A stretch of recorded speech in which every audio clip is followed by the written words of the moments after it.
Fairy Tales by the Brothers Grimm. Little Red Cap.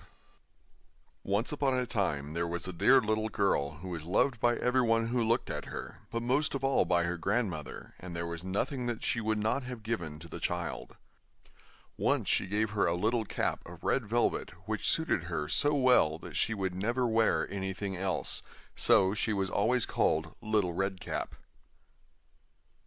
One day her mother said to her, "Come, Little Red Cap, here is a piece of cake and a bottle of wine. Take them to your grandmother, she is ill and weak, and they will do her good. Set out before it gets hot, and when you are going, walk nicely and quietly, and do not run off the path, or you may fall and break the bottle, and then your grandmother will get nothing.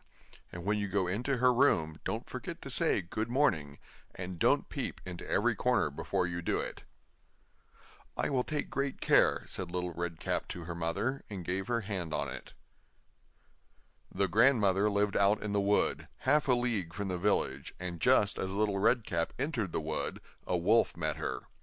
Red Cap did not know what a wicked creature he was, and was not at all afraid of him. "Good day, Little Red Cap," said he.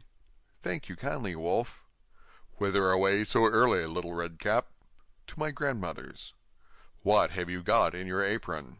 "Cake and wine. Yesterday was baking day, so poor sick grandmother is to have something good to make her stronger." "Where does your grandmother live, Little Red Cap?" "A good quarter of a league farther on in the wood. Her house stands under the 3 large oak trees. The nut trees are just below. You surely must know it," replied Little Red Cap. The wolf thought to himself, "What a tender young creature! What a nice plump mouthful! She will be better to eat than the old woman. I must act craftily so as to catch both." So he walked for a short time by the side of Little Red Cap, and then he said, "See, Little Red Cap, how pretty the flowers are about here. Why do you not look round? I believe, too, that you do not hear how sweetly the little birds are singing. You walk gravely along as if you were going to school, while everything else out here in the wood is merry." Little Red Cap raised her eyes, and when she saw the sunbeams dancing here and there through the trees, and pretty flowers growing everywhere, she thought, "Suppose I take grandmother a fresh nosegay, that would please her too. It is so early in the day that I shall still get there in good time." And so she ran from the path into the wood to look for flowers, and whenever she had picked one, she fancied that she saw a still prettier one farther on, and ran after it, and so got deeper and deeper into the wood. Meanwhile the wolf ran straight to the grandmother's house and knocked at the door. "Who is there?" "Little Red Cap," replied the wolf. "She is bringing cake and wine. Open the door." "Lift the latch," called out the grandmother. "I am too weak and cannot get up." The wolf lifted the latch, the door sprang open, and without saying a word he went straight to the grandmother's bed and devoured her.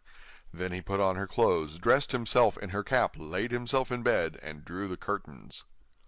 Little Red Cap, however, had been running about picking flowers, and when she had gathered so many that she could carry no more, she remembered her grandmother, and set out on the way to her. She was surprised to find the cottage door standing open, and when she went into the room she had such a strange feeling that she said to herself, "Oh dear, how uneasy I feel today, and at other times I like being with grandmother so much." She called out, "Good morning," but received no answer. So she went to the bed and drew back the curtains. There lay her grandmother with her cap pulled far over her face, and looking very strange. "Oh, grandmother," she said, "what big ears you have!" "The better to hear you with, my child," was the reply. "But, grandmother, what big eyes you have!" she said. "The better to see you with, my dear." "But, grandmother, what large hands you have!" "The better to hug you with." "Oh, but, grandmother, what a terrible big mouth you have!" "The better to eat you with." And scarcely had the wolf said this, than with one bound he was out of bed and swallowed up Red Cap. When the wolf had appeased his appetite, he lay down again in the bed, fell asleep, and began to snore very loud. The huntsman was just passing the house, and thought to himself, "How the old woman is snoring! I must just see if she wants anything." So he went into the room, and when he came to the bed he saw that the wolf was lying in it. "Do I find you here, you old sinner?" says he. "I have long sought you. Then just as he was going to fire at him, it occurred to him that the wolf might have devoured the grandmother, and that she might still be saved, so he did not fire, but took a pair of scissors, and began to cut open the stomach of the sleeping wolf. When he had made 2 snips, he saw the little red cap shining, and then he made 2 snips more, and the little girl sprang out, crying, "Ah, how frightened I have been! How dark it was inside the wolf!" And after that the aged grandmother came out alive also, but scarcely able to breathe. Red Cap, however, quickly fetched great stones with which they filled the wolf's belly, and when he awoke he wanted to run away, but the stones were so heavy that he collapsed at once and fell dead. Then all 3 were delighted. The huntsman drew off the wolf's skin and went home with it. The grandmother ate the cake and drank the wine which Red Cap had brought, and revived. But Red Cap thought to herself, "As long as I live, I will never by myself leave the path to run into the wood when my mother has forbidden me to do so."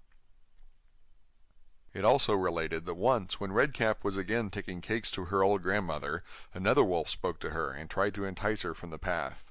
Red Cap, however, was on her guard and went straight forward on her way, and told her grandmother that she had met with the wolf, and that he had said "Good morning" to her, but with such a wicked look in his eyes, that if they had not been on the public road she was certain he would have eaten her up.